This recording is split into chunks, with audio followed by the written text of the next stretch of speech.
ये जो त्यागी मैडम जो बैठी हुई हैं, जो कहती हैं कि मैं विकलांग हूँ, अरे विकलांग हो तो घर से स्कूल कैसे पहुँचे? विकलांग हो तो इतने दिनों तक ड्यूटी कैसे किए?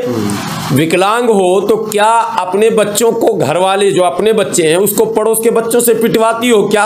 अपनी मम्मी को कहना कि मामू के यहाँ ना जाएं क्योंकि पेपर की तैयारी करने। कितना मूर्ख है, कितना बेवकूफ़ बना रही है। अरे रक्षाबंधन में हिंदू जाएगा अपने मामू के यहाँ, के मुसलमान जाएगा? बच्चों को मारने की तरबियत नहीं दी जाती। बच्चों को मारने का मतलब ही नहीं बनता। आप उस्ताद को कहा जाता है कि वो वालिदैन के बराबर है, माँ बाप के बराबर है। अपने बच्चों को पढ़ाएं जरूर। नहीं पढ़ाना तो है, ये तो चाह रहे हैं कि ना पढ़े, ये तो चाह रहे हैं कि बर्बाद हो जाए, ये चाह रहे हैं कि आवारा हो जाए, गुंडा हो जाए, लुटेरा हो जाए, चोर हो जाए। ये कहते भी है। मुसलमान बच्चा करता क्या है? कॉलेज और स्कूल में भी लड़कों को हत्यारा बनाया। धर्म युद्ध। अब ये वो नफरत आ गया ना बीच में, हिंदू मुसलमान। तो ये दुर्भाग्यपूर्ण घटना है, इसकी हम सख्त निंदा करते हैं। हिंदुस्तान गैजेट में आप सबका स्वागत है। मैं हूं आपके साथ नदीम। दोस्तों, कल ही से एक वीडियो वायरल हो रही, स्टूडेंट को अपने हिंदू लड़कों से थप्पड़ से मरवा रही। जिस लड़के को मार खिलवा रही है वो मुसलमान है और ये कह रही है कि मोहम्मदन है। इसी पर बात करने के लिए हमारे साथ इस वक्त गुलाम सरवर जी हैं, जो बेबाकी के साथ अपनी बात रखते हैं। उनसे बात करें, क्यों ऐसा कर रहे हैं, क्या मकसद हो सकता है इसके खिलाफ। देखिए, दो तीन बातें हैं। माहौल ऐसा बना है मुल्क में कि संघ की पाठशाला में जो पढ़ाई हो रही है, संघ के पाठशाला में ये बताया जाता है कि मुस्लिम बच्चे या क्रिश्चियन बच्चे या सिख बच्चे अगर टैलेंटेड हैं, तेज़ हैं, ज़हीन हैं, तो उनको मॉरली आप टॉर्चर करें ताकि उनका मॉरल डाउन हो जाए। एक बच्चे से दूसरे बच्चे को पिटवाना ये इस बात की दलील है कि जो भारत की गुरु परंपरा है न तो उसका ज्ञान है, न जो सामाजिक हमारी व्यवस्था है न उसका ज्ञान है, और जो संवैधानिक व्यवस्था है उसका भी ज्ञान नहीं। अब आप देखिए कि बच्चे जो आपस में होते हैं वो क्लासमेट जो होते हैं सारे फ्रेंड्स होते हैं, भाई की तरह रहते हैं। दरअसल इनका प्लान ये है कि बच्चे ज़हनी तौर पर वो खूंखार बने, मुस्लिम बच्चे गुस्सैल बने, चिड़चिड़े बने, और उनके अंदर बचपन से ही बदला। ये इल्ज़ाम लगाते हैं कि मदरसे में आतंक की शिक्षा दी जा रही है, जहाँ ऐसा कुछ है ही नहीं। मदरसे में तो भाईचारा, मदरसे में तो माँ का एहतराम, बाप का अदब, उस्ताद का अदब, पड़ोसी का एहतराम। ये अलग बात है कि मदरसे के फारिगीन अपने उस्ताद के उन तमाम तरबियतों पर कितना अमल करते हैं, ये एक अलग बहस है। बच्चों को मारने की तरबियत नहीं दी जाती। बच्चों को मारने का मतलब ही नहीं बनता। आप उस्ताद को कहा जाता है कि वो वालिदैन के बराबर है, माँ बाप के बराबर है। फिर आप तमाम अपने बड़ों से कैसे मिलेंगे, बच्चों के साथ छोटों से शफकत करेंगे, ये सारी बातें बताई जाती हैं। लेकिन अब ये चीज़ भारतीय परंपरा भी है। ये जो तहजीब है हमारे मुल्क की, उस तहजीब में भी यही बताया जाता है। भारतीय तहजीब, भारतीय संस्कृति तो कहता है गुरु गोविंद दो खड़े काको लागू पाओ, बलिहारी गुरु प्रेम की के गोविंद दियो बताए। लेकिन ये जो उस्तादनी है, ये जो त्यागी मैडम जो बैठी हुई हैं, जो कहती हैं कि मैं विकलांग हूँ, अरे विकलांग हो तो घर से स्कूल कैसे पहुँचे? विकलांग हो तो इतने दिनों तक ड्यूटी कैसे किए? विकलांग हो तो क्या अपने बच्चों को, घर वाले जो अपने बच्चे हैं उसको पड़ोस के बच्चों से पिटवाती हो क्या? अपने बेटे को आपने पड़ोस के बेटे से, पड़ोस के बच्चों से कितने बार पिटवाया? दरअसल वो संघ, आप पता लगाएं, बैकग्राउंड ऐसे भी त्यागी है, ब्राह्मण है, तो ब्राह्मण अधिकांश तो आपको पता ही है संघ समर्थक हैं, ठीक है। तो वो दरअसल संघ में प्रशिक्षित है और ये सिखाया जाता है कि मुस्लिम बच्चों का मॉरल डाउन करना है, उनको चिड़चिड़ा बनाना है, उनको ऐसा बना देना कि वो बदले की भावना में ग्रसित होकर पढ़ाई लिखाई छोड़ दें और वो बदला लेने के लिए निकल जाए। कॉलेज और स्कूल में भी लड़कों को हत्यारा बनाया। धर्म युद्ध। अब ये वो नफरत आ गया ना बीच में, हिंदू मुसलमान। हिंदू बच्चों से अल्तमश को पिटवाना था, आपको पहली बात तो ये हो ही नहीं सकता, पॉसिबल नहीं। वो कोई बच्चा दूसरे बच्चों को क्यों पीटे? ये एक बड़ी बेतुकी बात है कि वो गलती मान रही ये कहकर कि मैं विकलांग हूँ, मैं, मेरे वीडियो को तोड़ा मरोड़ा गया, मैंने ये कहा, मुझे गुस्सा आया बच्चे पर, अल्तमश पर, ठीक है, अल्तमश इतना बड़ा। अच्छा, दूसरी एक बात वो कह रही है। मैंने मोहम्मदन परिवार से ये अपील किया था, बच्चों से कहा था अपनी मम्मी को कह दो कि आप पेपर आने वाले, अभी कौन से पेपर आने वाले हैं भाई, मुझे तो नहीं पता, मेरे बच्चे भी पढ़ते हैं स्कूल में, अभी कौन सा पेपर है। वो कह रही है अभी वीडियो में, देखिए झूठ का झूठ कैसे निकलता। वो कह रही है कि पेपर आने वाले हैं। मैंने तमाम बच्चों को, मोहम्मदन बच्चों को कहा, त्यागनी जी मोहम्मदन बच्चों को कहा कि तुम अपनी मम्मी को कहना कि मामू के यहाँ ना जाएं क्योंकि पेपर की तैयारी करने। कितना मूर्ख है, कितना बेवकूफ़ बना रही है। अरे रक्षाबंधन में हिंदू जाएगा अपने मामू के यहाँ, के मुसलमान जाएगा। त्योहार रक्षाबंधन है कल, जी जी, बात समझ रहे हैं। और आप मोहम्मदन बच्चे को कह रहे हैं कि अपनी मम्मी को कहना कि मामू के यहाँ ना जाए। मम्मी अपने भाई के यहाँ क्यों जाएगी, भाई के यहाँ तो हिंदू बहन जाएगी ना भाई, त्योहार उनका है। बिल्कुल बेतुका बेसुरा। दरअसल एक झूठ को छुपाने के लिए कई झूठ बोलना पड़ता, वो काम ये कर रही हैं। लेकिन इनकी गिरफ्तारी नहीं हुई अभी तक।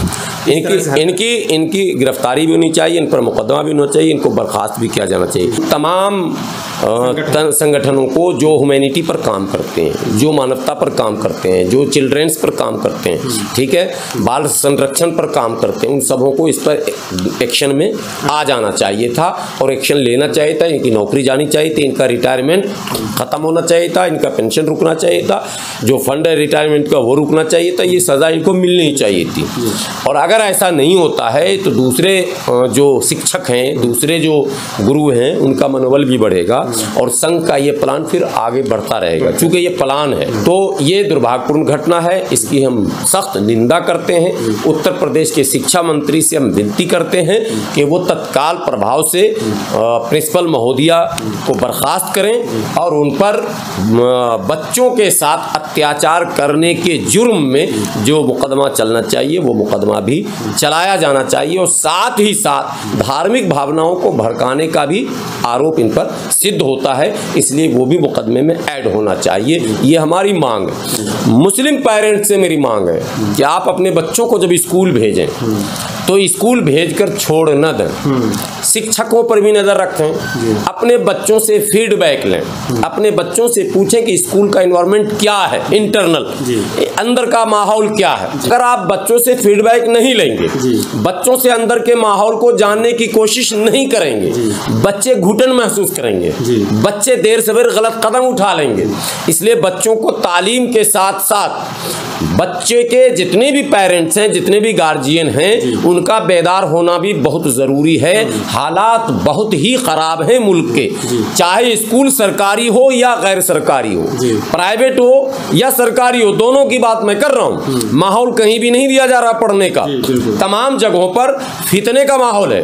कहीं हिजाब को उठा दिया जाता है, कहीं किताब को उठा दिया जाता है, कहीं नमाज को उठा दिया जाता है, कहीं दाढ़ी को उठा दिया जाता, मुद्दे ये ढूंढते रहते हैं। तो ऐसे माहौल में पेरेंट्स की एकदम जिम्मेदारी है। अपने बच्चों को पढ़ाएं जरूर, नहीं पढ़ाना तो ये तो चाह रहे हैं कि ना पढ़े, ये तो चाह रहे हैं कि बर्बाद हो जाए, ये चाह रहे हैं कि आवारा हो जाए, गुंडा हो जाए, लुटेरा हो जाए, चोर हो जाए। ये कहते भी है। मुसलमान बच्चा करता क्या है, गाड़ी चलाएगा, ठेला पे बिरयानी बेचेगा, रेडी पटरी पर काम करेगा, फुटपाथ पर खड़ा होकर बादाम बेचेगा, यही सब करेगा, मुर्गा मछली का दुकान खोलेगा। ये चाहते भी अब्दुल जो है वो टायर पंचर वाला ही रहे। माहौल भी तो ऐसा ही है, इसको तब्दीली के लिए क्या करें? नहीं, माहौल अल्हम्दुलिल्लाह आज तक की बात मैं कह लूँ, माहौल बहुत बेहतर है। हाँ बिल्कुल बेहतर है। ये सब कुछ जो हो रहा है इसका मुकाबला करने का भी माहौल है और बच्चों के पढ़ाने का भी माहौल है। तो उन लोगों से जो 12 घंटा 14 घंटा मेहनत कर रहे हैं, होटलों में रोटी बना रहे हैं, आप सोचिए इस गर्मी में आग के चूल्हे पर बैठकर रोटी बनाने वाला अगर उसने अपने बच्चे को भी रोटी में ही लगा दिया तो फिर क्या फ़ायदा है। इसलिए कम से कम अपने बच्चों को अगर रोटी भी वो बनाए तो वो ऐसी मशीन निकाल दे जिसमें सैकड़ों हज़ारों लाखों रोटियां बनकर तैयार हो जाए। ये चीज़ें तो इसके लिए भाई मेहनत की ज़रूरत है। और देखिए एक बात अक्सर मैं कहता हूँ कि पैसा चंदा देने में मुसलमान कहीं पीछे नहीं है। इतने जलसे हमारे यहाँ होते हैं, इतने जलसे जो लाखों लाख रुपए खर्च होते हैं, ऐसा देने में कहीं पीछे नहीं मुसलमान। तमाम मस्जिदों को आप देखें, मार्बल, पत्थर, एसी, माने पूरा साल कहीं कमी नहीं है। कमी यह है कि या तो उन्हें सही दिशा कोई नहीं दे रहा, या फिर मुसलमानों ने इसको ही सब कुछ समझ लिया कि यहीं से सब कुछ हो जाएगा। सारी कुव्वत, सारी तवानाई अगर उसी में आप सर्फ कर देंगे तो फिर ये आपको मुश्किल में डाल देगा। फिर हालात ऐसे आ जाएंगे कि आप जलसा कराने के लायक रहोगे नहीं, हालात ऐसे हो जाएंगे कि मस्जिद बचाने के लायक रहोगे नहीं, हालात ऐसे हो जाएंगे कि मदरसा बचाने के लायक रहोगे नहीं। इसलिए मदरसा बनाने से पहले मदरसा बचाने वालों की टीम भी होनी चाहिए, मस्जिद बनाने से पहले मस्जिद बनाने वालों की टीम भी होनी चाहिए, जलसा कराने से पहले जलसा हमेशा होता रहे ये सुनिश्चित करने के लिए भी एक टीम होनी चाहिए। और इसके लिए आपको IAS, IPS, IRS, IFS इस तरह के कंपटीशन में कंटिन्यू अपने बच्चों को भेजना पड़ेगा, और ना चाह कर भी आपको उस जगह पर पहुंचना है, ये आपकी मजबूरी है।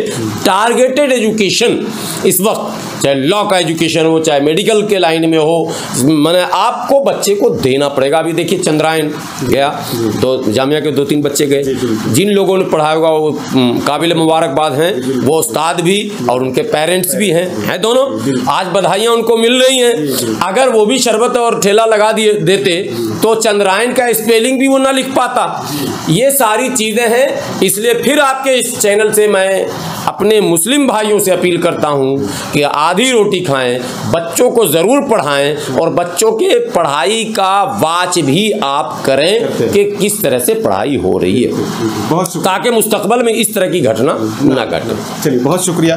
तो आपको बता दें, ये हमारे साथ गुलाम सरवर जी हैं, जो बेबाकी के साथ अपनी बात रखते हैं। साफ तौर पर इनकी मांग है कि उस महिला प्रिंसिपल को गिरफ्तार किया जाए, और मुसलमान के जो पेरेंट्स हैं उनसे ये अपील कर रहे हैं कि अपने बच्चों से फीडबैक लें। वो किसी भी कॉलेज, स्कूल में पढ़ रहे हैं, वो अपने बच्चों से फीडबैक लें। और इनकी अपील ये भी है कि मुसलमान अपने चीज़ों की हिफाजत के लिए आगे आएँ, अपने बच्चों की हिफाजत के लिए, अपने मस्जिद की हिफाजत के लिए, अपने कॉलेज की हिफाजत के लिए, अपने स्कूल के लिए हिफाजत के लिए। जलसे होंगे तब जब आप उसकी हिफाजत कर सकेंगे, मस्जिदें महफूज तब रहेंगी जब आप उसकी हिफाजत करने वाले लोग रहेंगे। तो इन सब मुद्दों पर आपकी क्या राय है, हमें कमेंट्स बॉक्स में ज़रूर बताएं। शुक्रिया।